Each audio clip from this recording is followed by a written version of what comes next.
السلام علیکم۔ پریاں اور چمکیلا پتھر۔ ایک دفعہ کا ذکر ہے کہ دو پریاں تھیں جن کا نام ایمان اور نیلم تھا۔ ایک دفعہ وہ آسمان کی سیر کو نکلی۔ وہ اڑتے جا رہی تھی کہ اچانک ایمان کی نظر ایک چمکتے ہوئے پتھر پر پڑی اور اس نے کہا، نیلم نیلم، وہ دیکھو، وہ پتھر کتنا چمک رہا ہے، مجھے وہاں جانا ہے۔ نیلم نے اس جگہ کو غور سے دیکھا اور کہا، نہیں، ہم وہاں نہیں جا سکتے۔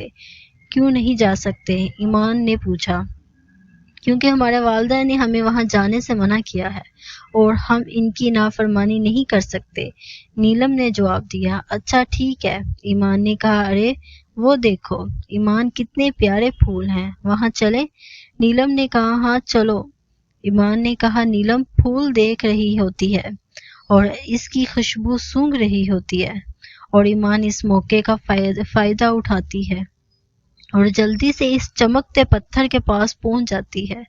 وہ جیسے ہی اس پتھر کو ہاتھ لگاتی تو پتھر سے روشنی نکلتی اور ایمان غائب ہو جاتی۔ روشنی کی وجہ سے نیلم کی نظر پڑ جاتی ہے، لیکن تب تک ایمان غائب ہو چکی ہوتی ہے۔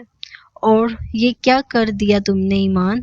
تمہیں یہ نہیں کرنا چاہیے تھا۔ اب میں ماما پاپا کو کیا بتاؤں گی کہ ایمان کہاں گئی؟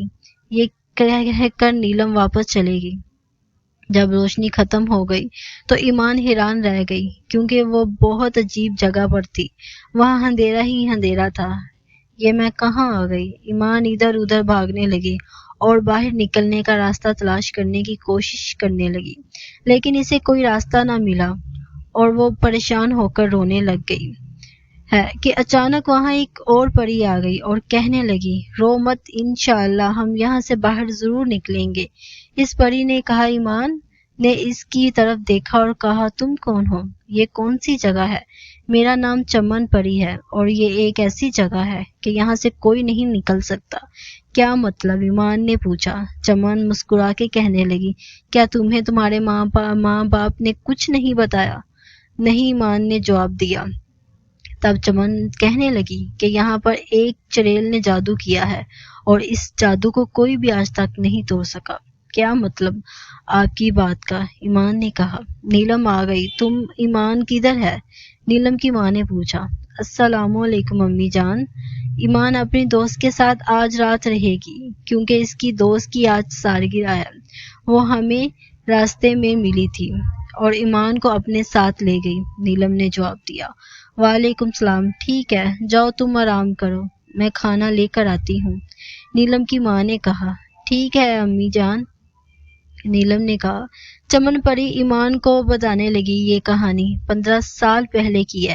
تب ہم پریوں اور چڑیلوں میں کافی اچھی دوستی تھی۔ ایک دفعہ ملکہ اپنی بیوی سے بہن سے بات کر رہی تھی تو ان چڑیلوں میں ایک چڑیل جس کا نام فتنہ تھا نے ملکہ کی باتیں سن لی اور ملکہ اور ان کی بہن اس چمکتے پتھر کے بارے میں بات کر رہی تھی کہ یہ پتھر بہت ہی خاص ہے، یہ ہمیں وراثت میں ملا ہے، اس سے ہم کچھ بھی کر سکتے ہیں، یعنی ہم اس سے پوری دنیا پہ راج کر سکتے ہیں۔ پھر ملکہ کی بہن نے پوچھا کہ آپ کو اس کے بارے میں کیسے پتا چلا؟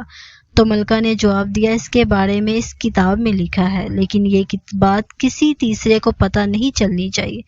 جی ملکہ، میں اس بات کا دھیان رکھوں گی، ملکہ کی بہن نے کہا۔ پھر فتنہ نے جا کر سب چڑیلوں کو یہ بات بتا دی، لیکن کتاب والی بات نہیں بتائی۔ ان لوگوں نے چمکتے پتھر کا غلط استعمال کرنا چاہا تو ہم نے ان کو غلط استعمال کرنے سے روکا، تو اس طرح ہمارے درمیان لڑائی شروع ہو گئی اور پھر جب ہم جیت گئے تو ان چڑیلوں کو شکست کھانی پڑی، لیکن فتنہ کو شکست کھانا پسند نہ تھا، اس لیے اس نے ملکہ کی غیر موجودگی میں وہ کتاب چرا لی اور اس چمکتے پتھر پر جادو کر دیا، اور تب سے آج تک یہاں سے کوئی باہر نہ جا سکا۔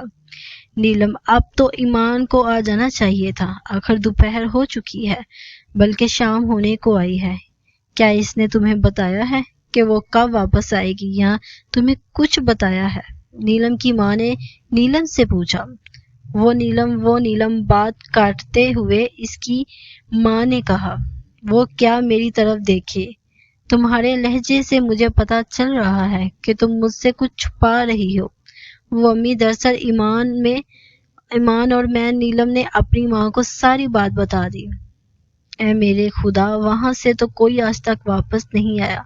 نیلم کی ماں نے کہا، ماما آپ ابھی نہ جائیں اور پاپا کو بھی نہ بتائیں، میں جاتی ہوں۔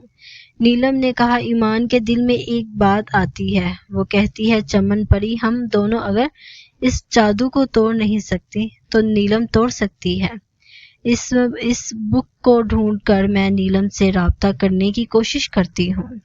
چمن ہاں ٹھیک ہے، کیا ہوا ایمان تم ٹھیک ہو؟ چمن نے کہا، میں نیلم سے رابطہ کر رہی تھی لیکن نہیں ہو رہا۔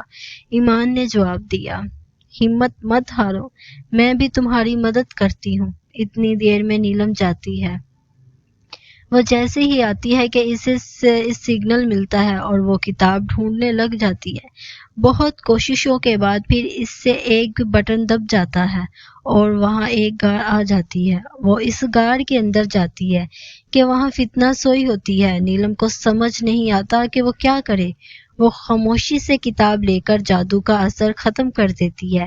پھر وہ دونوں آزاد ہو جاتی ہیں۔ چمن اور ایمان ایک دوسرے کے گلے لگتی ہیں اور وہ کتاب پھاڑ دیتی ہے اور اس کی وجہ سے فتنہ کا بھی خطر ہو جاتا ہے۔